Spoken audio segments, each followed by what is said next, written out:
मालाकमण्डलुरधकरपद्मयुग्मे मध्यस्थपाणियुगले डमरुत्रिशूले यस्यस्थ ऊर्ध्वकर्यो शुभशङ्खचक्रे वन्दे तमत्रिवरदं भुजषट्कयुक्तम्।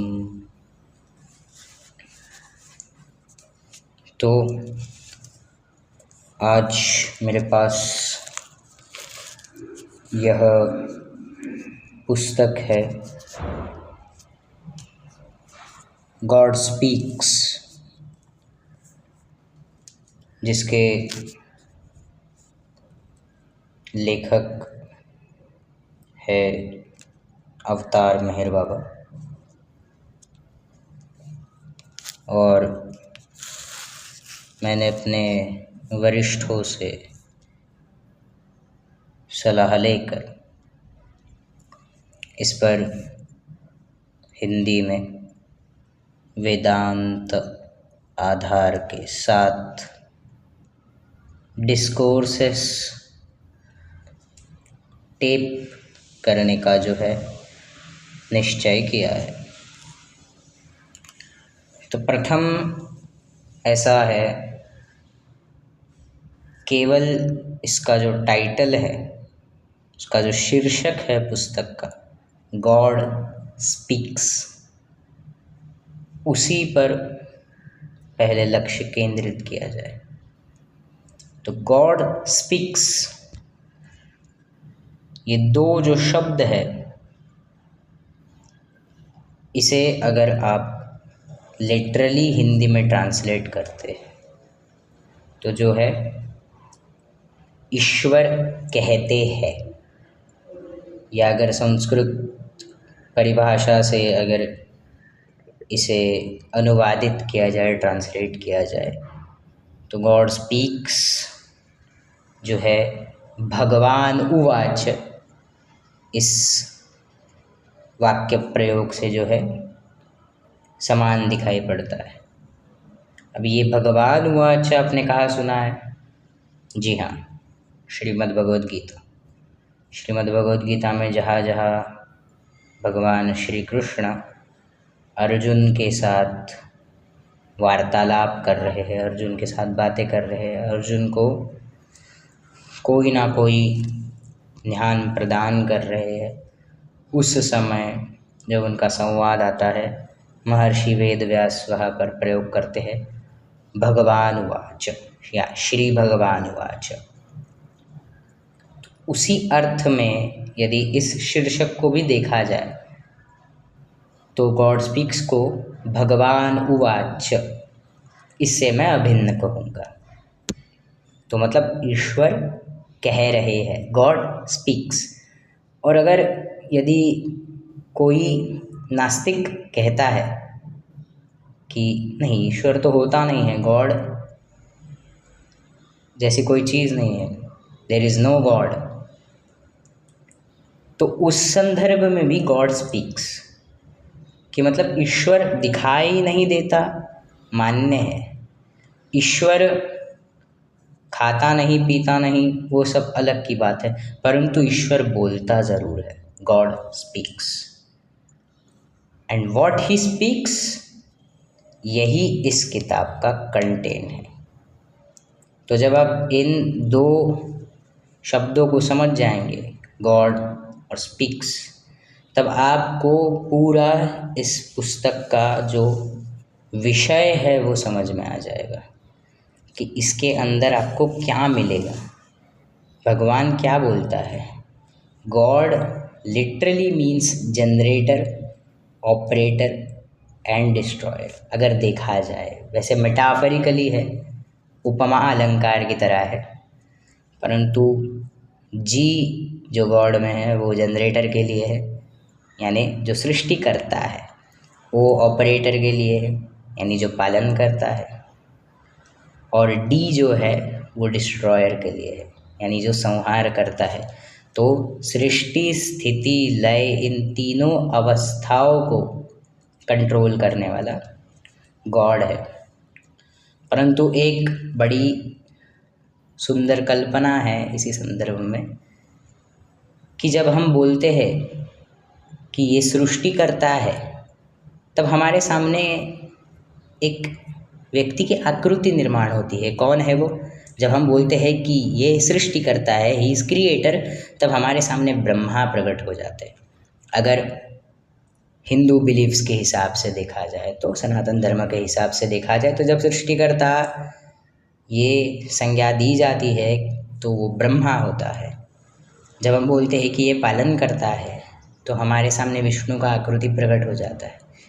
जब हम बोलते हैं कि ये संहार करता है, ये विनाश करता है, तो शिव की आकृति हमारे आँखों के सामने प्रकट हो जाती है। वैसे ही इन तीनों अलग शक्तियों को जब एकत्रित किया जाता है, तब उसे गॉड कहा जाएगा, क्योंकि तीन तो अलग अलग जो है कार्य है, सृष्टि, स्थिति और लय, तीनों अलग कार्य है, परंतु तीनों को एक साथ करने वाला जो है वो गॉड है, जो तीनों प्रकार के जो है क्रिएशन, ऑपरेशन और डिस्ट्रक्शंस को जो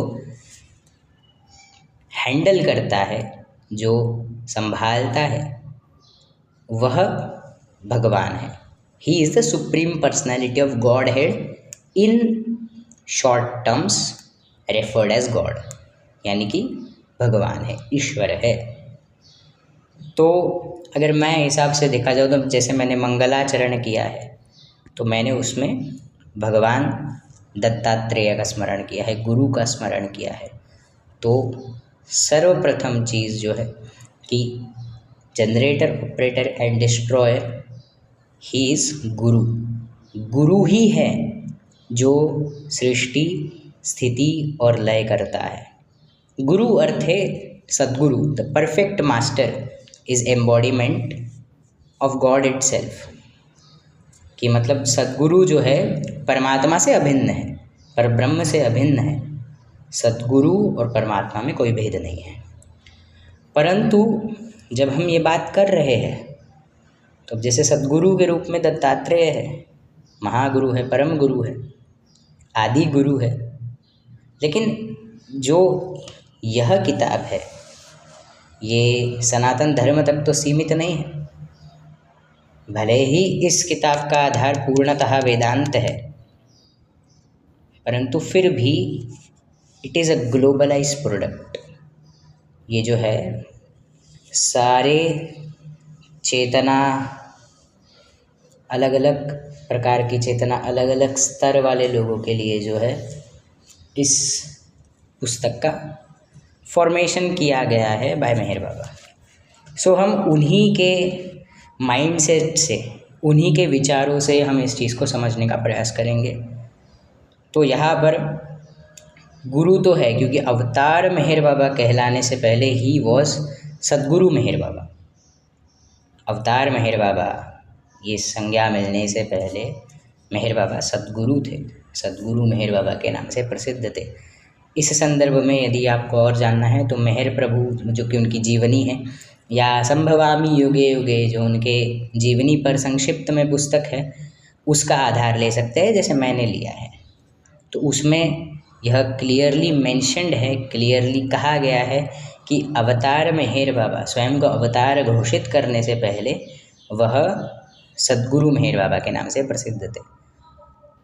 तो यदि तब से अगर इस पुस्तक का बात किया जाए, तो यहाँ गॉड का अर्थ हमें गुरु से ही लेना है, सद्गुरु से ही लेना है, कि परफेक्ट मास्टर से ही लेना है, परफेक्ट मास्टर से लेना है। लेकिन एक और चीज़ है, गुरु भले ही परमात्मा से अभिन्न होता है, परंतु गुरु कभी अवतार धारण नहीं करते। गुरुमंडल एक समान होता है, गुरु जो होता है नित्य होता है, परंतु अवतार जो होता है वो नित्य स्थित ब्रह्म से कोई एक अंश बाहर निकल के इस भूतल पर आकर मानव को सुधर्म की, स्वधर्म की, सदाचार की, सद्ज्ञान की शिक्षा देकर जाता है, वापस अपने ब्रह्म रूप में अवस्थित हो जाता है। उस परब्रह्मा की शक्ति को जो है अवतार कहा जाता है, क्योंकि वह टेम्परेरी होता है। अवतार इज टेम्परेरी, अवतार जो है उनका कार्य जो होता है तो वो टेम्परेरी होता है। अब बाद में भक्त जो है, आप अलग अलग संतों की लीला देखते हैं कि कैसे इन्होंने विट्ठल को प्रकट कर दिया, इन्होंने तुलसीदास जी ने रामचंद्र को प्रकट कर दिया, सूरदास ने कृष्ण को प्रकट कर दिया, तुलसीदास ने हनुमान जी को प्रकट कर दिया। तो ये सब जो है वो परब्रह्म एक ही है, अवतार उसने अलग अलग लिए हैं, रूप उसने अलग अलग लिए हैं। तो जैसे भक्त उसको पूजे वैसे वो उनके सामने प्रकट होता है। स सर्वविद भजति माम सर्वभावेन भारत, ये जो गीता के 15वें अध्याय में वो बोलते हैं कि जिस भाव से मुझको भजे उस भाव से मैं उसको दर्शन दूँ। परंतु अवतार इज़ अ टेम्पररी कंसेप्ट। अवतार जो है कुछ स्पेसिफिक उद्देश्य लेके, कुछ स्पेसिफिक कारण के लिए, कुछ स्पेसिफिक समय के लिए ही अवतार होते हैं। अब उनके बारे में हम ज़्यादा डिस्कस नहीं करेंगे, तो अगर देख लेते हैं कि मेहर बाबा के केस में ये चीज़ क्या है। सो मेहर बाबा इज़ ऑल्सो एन अवतार। और अगर उस संदर्भ में देखा जाए तो जैसे भगवान वाच से मैंने गॉड स्पीक्स इसे कंपेयर किया है, वैसे ही फिर मेहर बाबा को भगवान वाच के ही अगर हम चौकोन में रख के यदि कंपेयर किया जाए तो फिर उनका पैरेलल निकल के आता है, उनका जो है समानार्थी निकल के आता है, समकाल निकल के आता है भगवान श्री कृष्ण। भगवान Shri Krishna here is represented by Meher Baba. So इसका मतलब जो है, हम जो गीता का जो कंटेंट है, जो हम बोलते हैं श्रीमद् भगवद गीतासु उपनिषत्सु, सो मतलब इस बुक का कंटेंट क्या मिलेगा? उपनिषद मिलेगा, ब्रह्म विद्यायाम ब्रह्म विद्या मिलेगा, थियोलॉजी मिलेगा, योग शास्त्रे योग शास्त्र मिलेगा, और ये संवाद है, श्री कृष्णार्जुन संवाद है।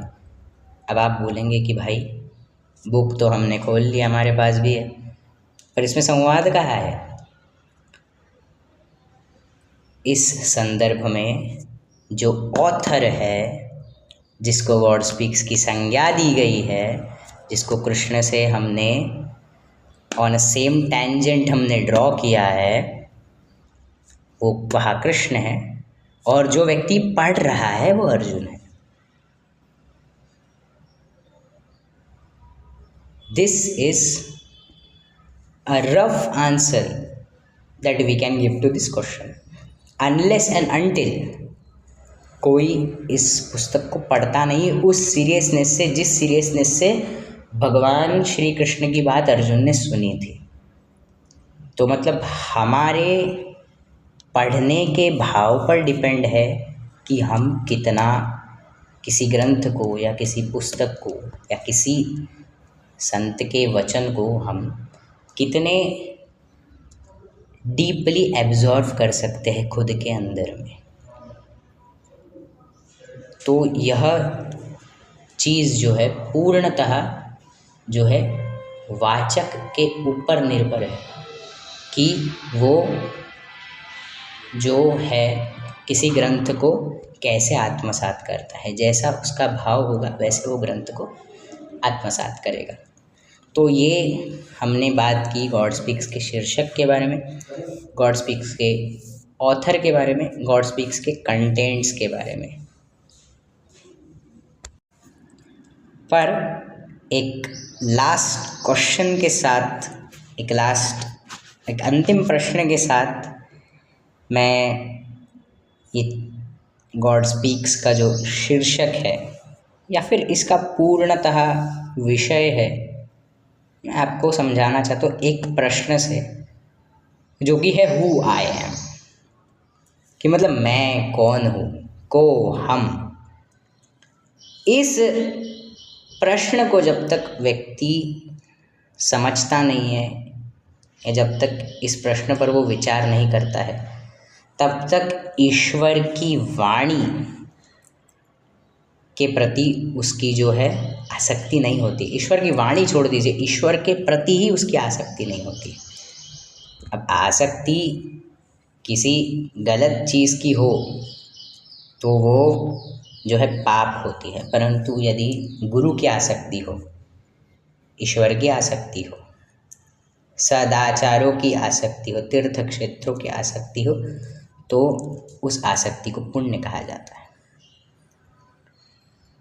तो इस संदर्भ में जब तक यह प्रश्न हमारे जीवन में नहीं होगा कि हम कौन हैं, हम कहाँ से आए हैं, हमारा उद्देश्य क्या है, हु आई एम, जब तक इस पर विचार मंथन नहीं करेंगे तब तक ईश्वर जो है अपनी वाणी प्रकट नहीं करेगा। तो ये प्रश्न मन में धर कर, दिमाग में लाकर यदि गॉड स्पीक्स को पढ़ा जाए, मेरा खुद का एक्सपीरियंस है, मेरा खुद का अनुभव है, यदि इस भाव के साथ इस स्पेसिफिक पुस्तक को पढ़ा जाए तो पढ़ने वाले को जो है एक्चुअल में भगवान कहना क्या चाहते हैं, क्योंकि प्रत्येक व्यक्ति को एक ही चीज़ तो नहीं कहेंगे, प्रत्येक व्यक्ति को उसके स्तर के हिसाब से अलग अलग चीज़ें कहेंगे। तो वैसे ही जिस स्तर की आपकी चेतना होगी उस हिसाब से आपको उपासना का उपदेश भगवान करेंगे। तो जब ये एक सिंपल प्रश्न जब आप अपने हृदय में रख कर यह पुस्तक पढ़ेंगे तब इस प्रश्न का समाधान हो जाएगा, डेफिनेटली हो जाएगा। बस इतना कहते हैं। श्री गुरु दत्तात्रेय अर्पणमस्तु।